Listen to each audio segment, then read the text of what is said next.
Pen drive cinema. So ಅದರಲ್ಲಿ ನಾನು one of the main ಲೀಡಾಗಿ ಕಾಣಿಸ್ಕೋತಾ ಇದ್ದೀನಿ. ಆ್ಯಂಡ್ ಈ ವಿಷಯ ಪ್ರಾಬಬ್ಲಿ ಎಲ್ಲೂ ಇನ್ನೂ ಅನೌನ್ಸ್ ಆಗಿಲ್ಲ ಹೀರೋ ಯಾರಿರಬಹುದು ಅಂತ. ಅದು ಒಂದು ಕ್ಯೂರಿಯಾಸಿಟಿ ಹಾಗೆ ಉಳಿಸ್ತೀನಿ ನಾನು. ಮತ್ತು ನಾನೇನಾದರೂ ಹೇಳ್ಬಿಟ್ರೆ ನಮ್ಮ ಡೇವಿಡ್ ಸರ್ ಬೇಜಾರು ಮಾಡ್ಕೊಂಡ್ಬಿಡ್ತಾರೆ ಆಮೇಲೆ ಸರ್ಪ್ರೈಸ್ ಎಲಿಮೆಂಟ್ನ ನೀವು ಹಾಳು ಮಾಡಿಬಿಟ್ರಿ ಅಂತ ಅಂದ್ಬಿಟ್ಟು. ಸೊ ಹೆಚ್ಚೇನು ಮಾತಾಡೋಂಗಿಲ್ಲ ಆ ಸಿನಿಮಾ ಬಗ್ಗೆ. ಒಂದು ಪೊಲೀಸ್ ಪಾತ್ರದಲ್ಲಿ ನಾನು ಕಾಣಿಸ್ಕೋತಾ ಇದ್ದೀನಿ. ಇದು ನನ್ನ ಒಂದು ಸಿನಿಮಾ ಬಗ್ಗೆ. ಇನ್ನೊಂದು ಸಿನಿಮಾ ನಾನೊಂದು ಸ್ಪೆಷಲ್ ಸಾಂಗಲ್ಲಿ ಪರ್ಫಾರ್ಮ್ ಮಾಡ್ತಾ ಇದ್ದೀನಿ, ಆದಿತ್ಯ ಅವ್ರದ್ದು ಕಿಲ್ ಸಿನಿಮಾದಲ್ಲಿ. ನಮ್ಮ ಮೈಕಲ್ ಅವರು ಕೂಡ ಅದರಲ್ಲಿ ವಿಲನ್ ಆಗಿ ಕಾಣಿಸ್ಕೊಳ್ತಾ ಇದ್ದಾರೆ. ಸೊ ನಾನೊಂದು ಸ್ಪೆಷಲ್ ಸಾಂಗಲ್ಲಿ ಕಾಣಿಸ್ಕೋತಾ ಇದ್ದೀನಿ. ಅದ್ರ ಶೂಟಿಂಗ್ ಇನ್ನೊಂದು 2 ದಿವಸದಲ್ಲಿದೆ. ಸೊ ಅದು ಬಿಟ್ಟರೆ ಊರ ಹಬ್ಬ ಅಂತ ಹೇಳಿ ಇನ್ನೊಂದು ಪ್ರಾಜೆಕ್ಟ್ ನಾನು ಮಿತ್ರ ಅವ್ರ ಜೊತೆ ಕಾಣಿಸ್ಕೊಳ್ತಾ ಇದ್ದೀನಿ.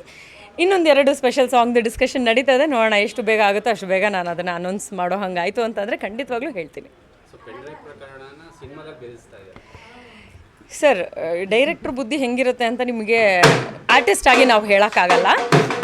ಡೈರೆಕ್ಟ್ರುಗಳ ಕಾನ್ಸೆಪ್ಟು ತುಂಬ ಹಳೆಯದಾಗಿರುತ್ತೆ, ಅದಕ್ಕೊಂದು ಹೊಸ ಶೀರ್ಷಿಕೆ ಸಿಕ್ಕಿರುತ್ತೆ ಅಷ್ಟೇ. ಕಾನ್ಸೆಪ್ಟ್ ಹಳೇದೇನೆ, ಬಟ್ ಹೆಸರು ಹೊಸದು ಅಂತ ಹೇಳ್ಬೋದು.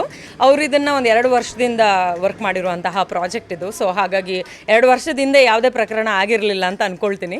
ಸೊ ಆಗ್ಲಿಂದ ಬೆಳೆಸ್ಕೊಂಡು ಬಂದಿರುವಂಥ ಒಂದು ಸ್ಟೋರಿಗೆ ಒಳ್ಳೆ ಶೀರ್ಷಿಕೆ ಸಿಕ್ಕಿದೆ ಅಂತ ಅನ್ಬೇಕಾದ್ರೆ ಹಾಟ್ ಟಾಪಿಕ್ನ ಯಾರೂ ಮಿಸ್ ಮಾಡ್ಕೊಳ್ಳೋದಕ್ಕೆ ಇಷ್ಟಪಡಲ್ಲ. ಸೊ ಪ್ರಾಬಬ್ಲಿ ಅವ್ರ ಮೈಂಡ್ ಅದೇ ಥರ ವರ್ಕ್ ಆಗ್ತಿರ್ಬೋದು.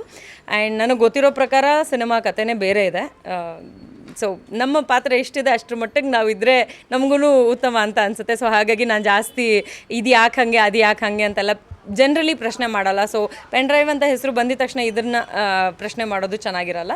ಸೊ ನನಗೆ ಏನು ಬೇಕೋ ಕ್ಲಾರಿಫಿಕೇಷನ್, ನನ್ನ ಒಂದು ಸಿನಿಮಾದಲ್ಲಿ ಸಾಂಗ್ ಹೇಗೆ ಬರುತ್ತೆ ಅಂತ ಆಗಿರ್ಬೋದು, ಅಥವಾ ನನ್ನ ಕ್ಯಾರೆಕ್ಟರ್ ಹೇಗೆ ಬರುತ್ತೆ ಅಂತ ಆಗಿರ್ಬೋದು, ಅದ್ರ ಬಗ್ಗೆ ಪ್ರಶ್ನೆಗಳು ಸಾಕಷ್ಟು ಕೇಳಿದ್ದೀನಿ. ಅದಕ್ಕೆ ತಕ್ಕ ಮಟ್ಟಿಗೆ ಚೆನ್ನಾಗಿ ಉತ್ತರ ಕೊಟ್ಟಿದ್ದಾರೆ. And it is going good. So ಆದಷ್ಟು ಬೇಗ ನಾವು ಶೂಟಿಂಗ್ ಕೂಡ ಶುರು ಮಾಡ್ತಾ ಇದ್ದೀವಿ ಪೆನ್ ಡ್ರೈವ್ ಸಿನಿಮಾದು. ಆ್ಯಂಡ್ ಆಲ್ಸೋ ಕುಪಂಡಾಸ್ ಪ್ರೊಡಕ್ಷನ್ನಲ್ಲಿ ನಾವು ಒಂದು ಹೊಸ ಸಿನಿಮಾ ಮಾಡಬೇಕು ಅಂತ ಪ್ಲ್ಯಾನ್ ಮಾಡಿದ್ದೀವಿ. ಸೊ ಹಾಗಾಗಿ ಸದ್ಯದಲ್ಲೇ ಅದರ ಅನೌನ್ಸ್ ಮಾಡುವಂಥದ್ದಿದೆ. ಇಲ್ಲ ಸರ್, ಪ್ರೊಡ್ಯೂಸರ್ ಆಗ್ತಾ ಇದ್ದೀನಿ.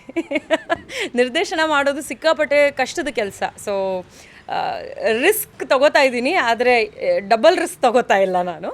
ಸೊ ನಿರ್ದೇಶನ ಮಾಡಬೇಕು ಅಂತಂದರೆ ಇನ್ನೂ ಜಾಸ್ತಿ ಟೈಮ್ ಅದು ಒಂದೇ ಸಿನಿಮಾಗೋಸ್ಕರ ಕೊಡಬೇಕಾಗತ್ತೆ. ಆ್ಯಂಡ್ ಆಲ್ಸೋ ಈಗ ನಮ್ಮ ಕರಿಯರ್ ಕೂಡ ಒಂದು ಲೆವೆಲ್ಗೆ ಬಿಲ್ಡ್ ಆಗ್ತಾ ಇರಬೇಕಾದ್ರೆ ನಾನು ಆರ್ಟಿಸ್ಟಾಗಿ ಬರಬೇಕು ಅಂತ ಆಸೆ ಪಟ್ಟಿದ್ದು. ಸೊ ಅದ್ರ ಮೇಲೆ ಕಾನ್ಸಂಟ್ರೇಟ್ ಮಾಡ್ತಾ ಇದ್ದೀನಿ. ಆ್ಯಂಡ್ ಆ ಒಂದು ಸ್ಟೆಪ್ಪನ್ನ ನಾನು ಚೆನ್ನಾಗಿ ಹತ್ತೋ ಪ್ರಯತ್ನ ಮಾಡ್ತಾ ಇದ್ದೀನಿ. ನಿಮ್ಮೆಲ್ಲರೂ ಸಪೋರ್ಟ್ ಬೇಕು. Thank you sir, thank you so much.